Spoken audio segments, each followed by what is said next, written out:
I was elbow-deep in engine grease when my phone rang that Tuesday morning. The caller ID showed my cousin Sarah's number, but her voice sounded different, strained, like she'd been crying. "Jake, it's about Grandma Rose," she said, and my wrench slipped from my hands. Grandma had been fighting cancer for 2 years, but she was tough as the Montana soil she'd worked her entire life. At 93, Rose McKinnon still rode her horse every morning and could outwork men half her age. The idea of her being gone seemed impossible. "When?" was all I managed to ask. "This morning, peaceful, in her sleep." I closed my eyes and leaned against my pickup truck. Grandma Rose had raised me after my parents died in a car accident when I was 12. Her ranch wasn't just a place. It was home, sanctuary, and school all rolled into one. She taught me everything: how to fix engines, mend fences, read the weather, and most importantly, how to be a man of integrity. "There's something else, Jake," Sarah continued. "She left you the ranch, all 2,000 acres. My heart stopped. The Broken Arrow Ranch had been in our family for 4 generations. Grandma always said it would be mine someday, but hearing it made real felt overwhelming. "But there's a problem." Sarah's voice dropped to a whisper. "Your stepdad showed up an hour after she passed. He's claiming the ranch is his. Says he has documents proving it." Richard Blackwood. The man who married my mother when I was 16 and made our lives miserable until she died 5 years later. I hadn't spoken to him since the funeral. "That's impossible," I said. "Grandma would never—" "He's at the ranch now, Jake, with lawyers." I was already reaching for my keys. The 3-hour drive from Billings to the ranch felt like an eternity.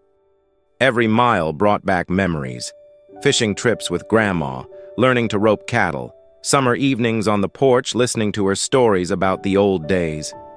The Broken Arrow wasn't just property. It was legacy, blood, and bone. As I turned onto the familiar gravel road, my chest tightened. 3 black SUVs sat parked near the main house, looking as out of place as wolves in a henhouse. Men in expensive suits stood around talking on phones, their city shoes already dusty from the Montana dirt. I parked my beat-up Ford next to Grandma's old Chevy and walked toward the house. The screen door I'd fixed a dozen times squeaked open, and Richard Blackwood stepped onto the porch like he owned the place. He looked exactly the same: silver hair, perfectly styled, expensive clothes, that smug expression that had made my teenage years hell. At 65, he still carried himself like a man who'd never done an honest day's work. "Well, well," he said, adjusting his gold watch. "Look what the cat dragged in." "Richard," I kept my voice steady. "What are you doing here?" "I live here now," he said, pulling out a thick folder. "Rose left me everything. The ranch, the cattle, the mineral rights, all of it." I stared at the documents he waved in front of me. They looked official, stamped and notarized. But something felt wrong. Grandma had always been clear about her intentions. "That's impossible," I said. "She promised me this place." Richard's laugh was cold as winter wind. "Promises don't hold up in court, boy. Legal documents do." Behind him, a lawyer in a $1,000 suit nodded smugly. "You've got 24 hours to remove your grandmother's personal effects," Richard continued. "After that, you're trespassing." I drove straight to town, my hands shaking with rage. Grandma's lawyer, Tom Harrison, had handled our family's affairs for 30 years. If anyone would have answers, it would be him. Tom's office sat above the hardware store on Main Street, the same place it had been since I was a kid. When I burst through his door, he looked up from his desk with tired eyes. "Jake, I'm so sorry about Rose," he said, standing to shake my hand. "She was a remarkable woman." "Tom, what the hell is going on? Richard Blackwood is at the ranch claiming Grandma left him everything." Tom's face darkened. "Sit down, son. This is complicated." He pulled out a file thick with papers. "Your grandmother did leave you the ranch in her will. I have the original right here, signed and witnessed 3 months ago. But yesterday, Richard showed up with different documents. A deed transfer dated just 2 weeks ago, claiming Rose signed the property over to him. That's impossible. Grandma would never do that. I agree. But the signature looks authentic and it's notarized. Without proof of forgery, the courts will likely honor the more recent document. I felt like I'd been punched in the gut. So he just gets everything? Tom leaned forward. There might be something. Rose came to see me the day before she died. She seemed worried, said she needed to tell me something important but wanted to wait until after her doctor's appointment. She never made it back. He handed me a small envelope. She left this for you, said to give it to you only if something happened to her. My hands trembled as I opened it. Inside was a handwritten note. Jake, if you're reading this, then Richard got to me first. The truth is buried where we used to watch the sunrise. Trust no one but family. Love, Grandma. I stared at the cryptic message. Where we used to watch the sunrise, that could only mean one place. The old oak tree on Sunrise Hill had been our special place since I was a kid. Every morning during summer visits, Grandma and I would climb the gentle slope behind the house to watch the sun paint the sky over the crazy mountains. She'd tell me stories about my great-grandfather who built the ranch, about cattle drives and harsh winters, about the importance of protecting what's yours. I waited until midnight to avoid Richard's security cameras, then hiked up the familiar path with a flashlight and shovel. The massive oak stood silhouetted against the star-filled sky, its gnarled branches reaching toward heaven like arthritic fingers. Where we used to watch the sunrise, I whispered, circling the tree. Then I remembered, the old coffee can.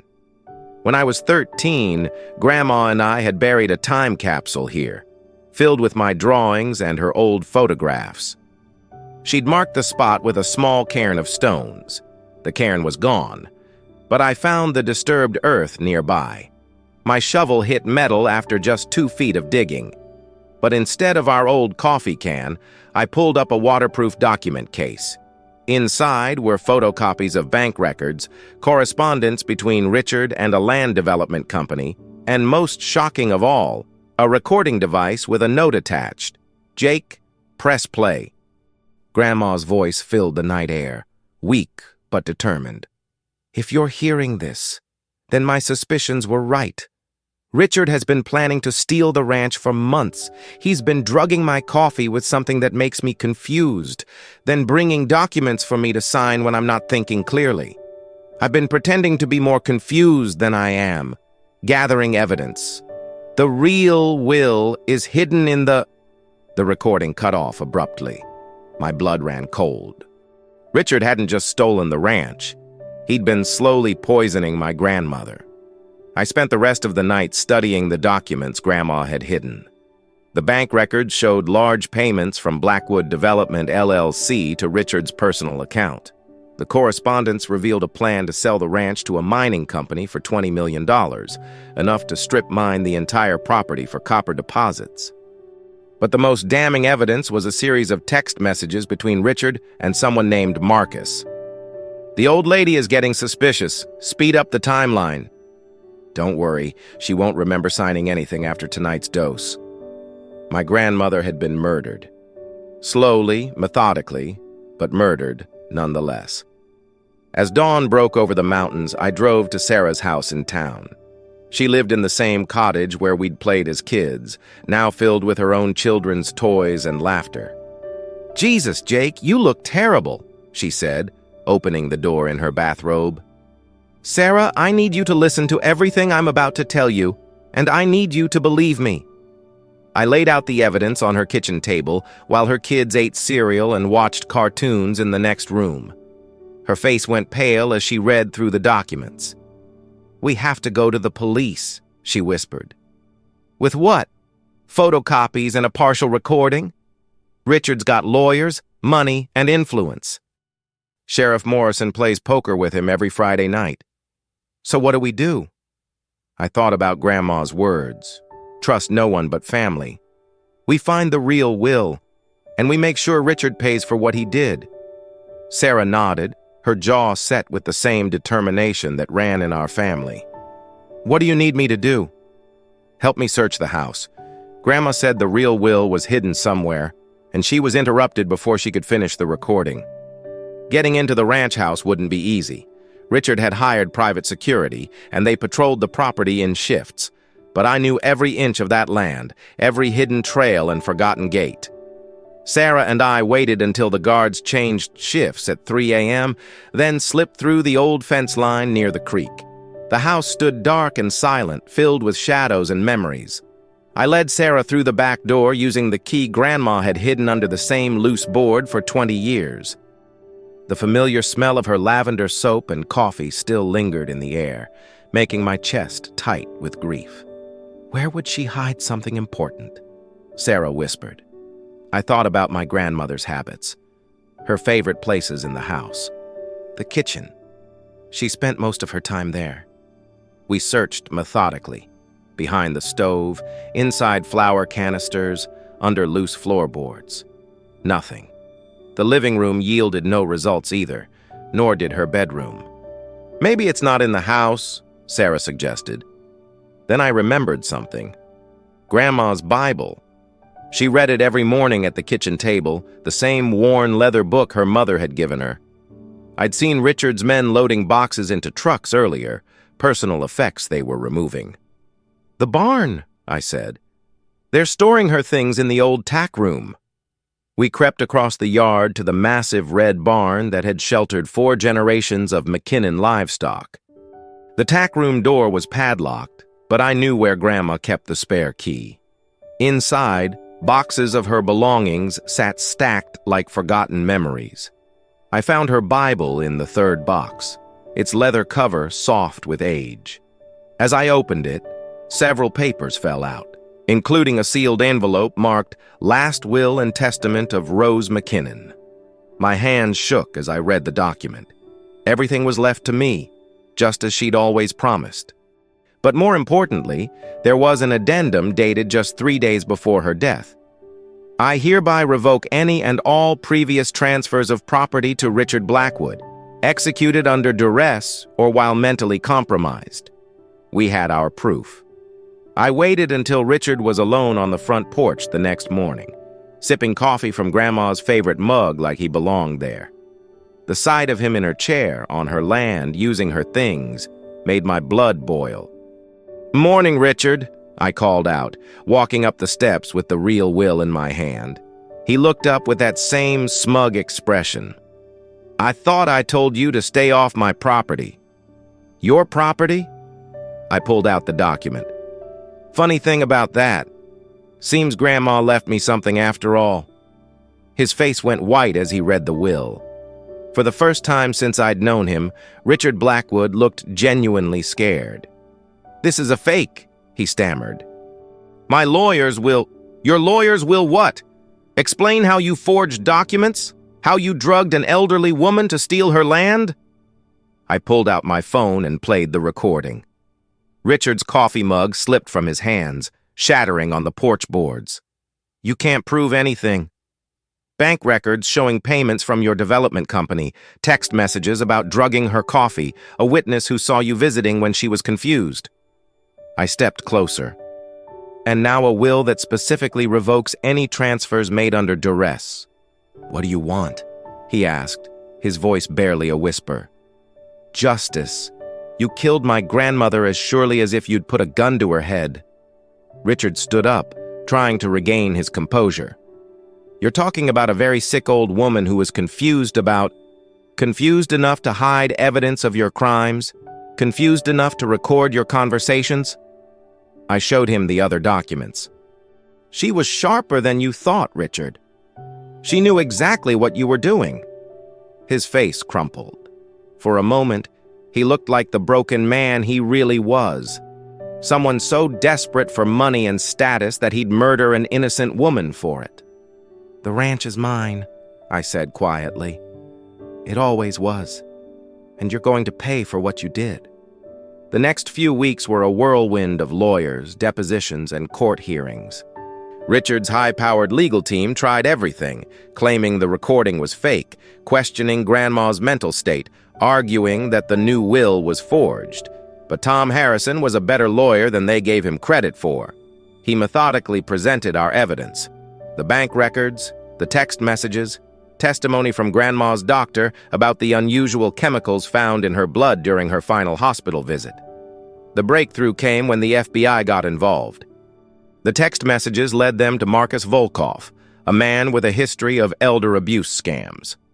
Faced with federal charges, he rolled over on Richard immediately, providing detailed testimony about the poisoning scheme. "Your Honor," Tom addressed the judge during the final hearing, "this case represents more than a property dispute. It's about a man who systematically poisoned and manipulated a vulnerable elderly woman for financial gain. Rose McKinnon was a pillar of this community, and she deserves justice." Richard's lawyer made a last-ditch effort to discredit our evidence, but the judge had heard enough. "Mr. Blackwood, the evidence against you is overwhelming. Not only are you stripped of any claim to the McKinnon Ranch, but I'm ordering your immediate arrest on charges of elder abuse, fraud, and conspiracy to commit murder." I watched as they led Richard away in handcuffs, his expensive suit wrinkled, his arrogance finally broken. He looked back at me once, his eyes filled with hatred and defeat. "The ranch is yours, Jake," Tom said, putting his hand on my shoulder, "just like Rose always intended." But winning felt hollow. Grandma was still gone, and no amount of justice could bring her back. Walking through the ranch house after the legal battles felt surreal. Every room held memories of Grandma: her reading chair by the window, the kitchen table where she'd taught me to play cards, the photographs of 4 generations of McKinnons on the mantelpiece. I found myself in her bedroom, staring at the old quilt she'd made with her mother. The silence was deafening after months of courtroom chaos and media attention. The story had made national news. Grandson exposes stepfather's murder plot to steal family ranch. Sarah knocked on the doorframe. "How are you holding up?" "I keep expecting her to walk through that door," I admitted, "to tell me it's time for coffee and morning chores. She's still here, Jake. In every fence post, every blade of grass, every sunrise over those mountains." I nodded, but the emptiness felt overwhelming. The ranch was mine now, all 2,000 acres of it, but it felt too big without Grandma's presence filling it. "What are you going to do?" Sarah asked. I'd been thinking about that question for weeks. The mining company had offered me $15 million for the land, enough to retire comfortably anywhere in the world. But selling felt like betraying everything Grandma had died to protect. "I'm going to run it," I said finally. "The way she would have wanted. Cattle, horses, maybe some guest ranching to help with expenses. It won't be easy. You'll need help." "I know. But this is home, Sarah. It's where I belong." That evening, I sat on the front porch watching the sunset paint the sky purple and gold. Somewhere in the distance, cattle lowed softly and a hawk circled overhead. The land stretched endlessly in all directions, wild and beautiful and mine. For the first time since Grandma's death, I felt peace. 6 months later, the Broken Arrow Ranch was alive again. I'd hired 3 full-time hands and started a small guest ranch operation, offering city folks a taste of authentic Montana life. The irony wasn't lost on me. Richard had wanted to destroy this land for profit, but I was making it profitable while keeping it whole. The morning routine had become sacred to me. Up at 5 a.m., coffee on the porch, then a ride across the property to check on the cattle. I'd bought a new horse, a paint mare named Justice, and she'd become my constant companion. On this particular morning, I noticed fresh tire tracks near the old mining survey markers Richard's people had left behind. Someone had been on the property overnight. I followed the tracks to the north pasture and found a man in his 30s taking soil samples. He looked up as I approached, his face flushed with embarrassment. "You're trespassing," I called out. "Mr. McKinnon? I'm sorry, I thought my company was told we had permission to survey this area." "What company?" He showed me a business card. Blackwood Development, LLC. My blood ran cold. Richard was in federal prison, but apparently his business partners were still trying to get their hands on my land. Get off my property, I said quietly, and tell whoever sent you that this ranch isn't for sale. Not now, not ever. The man packed up his equipment quickly and drove away. But I knew this wouldn't be the end of it. There were billions of dollars worth of copper under this soil, and greedy men don't give up easily. That evening, I called Tom Harrison. We need to talk about protecting the ranch legally, conservation easements, whatever it takes. I'll draw up the papers, he said. Rose would be proud of you, Jake. As I hung up, I looked out at the land Grandma had died to protect. The fight wasn't over, but I was ready for whatever came next. The harassment started small: broken fences, cattle gates left open, equipment vandalized. I hired security cameras and increased patrols, but the incidents continued. Someone wanted me gone, and they were willing to play dirty to make it happen. The escalation came on a cold October morning.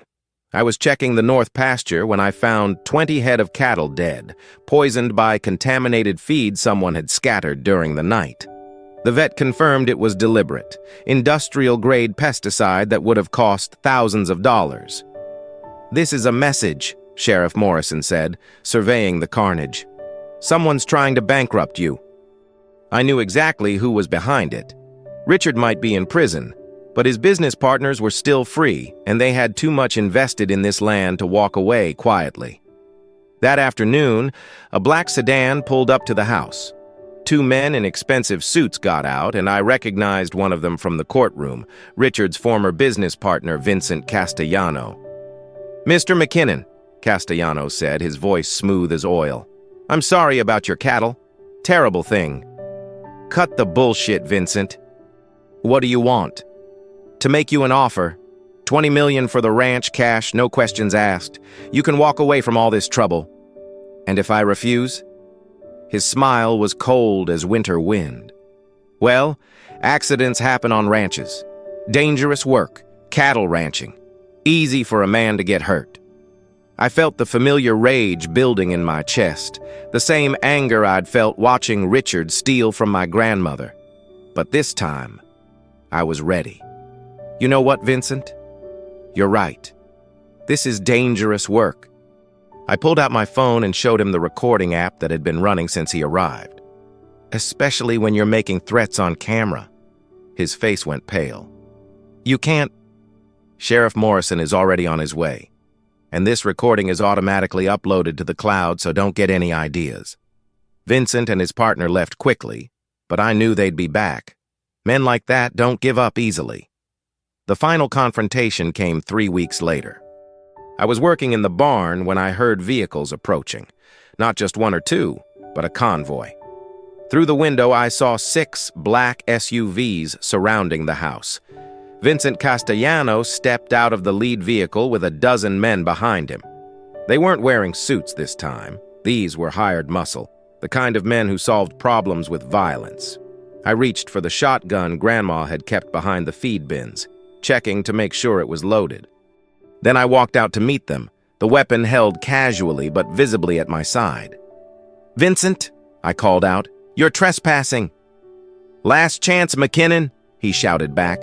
25 million and you walk away alive. I told you before, this ranch isn't for sale. Then you're a dead man. But as his men started forward, the sound of sirens filled the air. Sheriff Morrison's vehicles came racing up the drive, followed by FBI cars and a helicopter overhead. Vincent's face went white as agents surrounded his men, weapons drawn. You set us up. I learned from the best, I said, thinking of Grandma's hidden recordings. My grandmother taught me to always be prepared. Tom Harrison had helped me work with the FBI to set up the sting operation. Every threat, every act of vandalism, every attempt at intimidation had been carefully documented and recorded. As they led Vincent away in handcuffs, he looked back at me with pure hatred. This isn't over. Yes, it is, I said quietly. It's finally over. The ranch was safe. The threats were ended. And justice had been served. But more importantly, I'd kept my promise to Grandma, to protect the land she'd died defending. 1 year later, I stood on Sunrise Hill watching the dawn break over the crazy mountains. The oak tree cast long shadows across the grass, and somewhere in the distance, cattle grazed peacefully in the morning light. The Broken Arrow Ranch was thriving. The guest ranch operation had expanded, bringing families from around the world to experience authentic Montana life. We'd started an educational program for inner-city kids, teaching them about agriculture and conservation. Most importantly, I'd established the Rose McKinnon Foundation, dedicated to protecting family farms from corporate exploitation. Sarah joined me on the hill, carrying 2 cups of coffee. "Thinking about Grandma?" "Always," I said, accepting the warm mug. "Especially up here. She'd be proud of what you've built." I nodded, watching a red-tailed hawk circle overhead. "She saved this place twice. Once when she hid the evidence, and again when she taught me to fight for what's right." The ranch would stay in our family forever now, protected by conservation easements and legal trusts that no corporate raider could break. 4 generations of McKinnons had worked this land, and now a 5th generation would have the chance to do the same. As the sun climbed higher, painting the sky in brilliant oranges and golds, I felt Grandma's presence in the wind, in the grass, in the very soil beneath my feet. She was gone, but her legacy lived on in every acre, every fence post, every sunrise over the land she'd loved. The Broken Arrow Ranch was home. It always had been, and it always would be.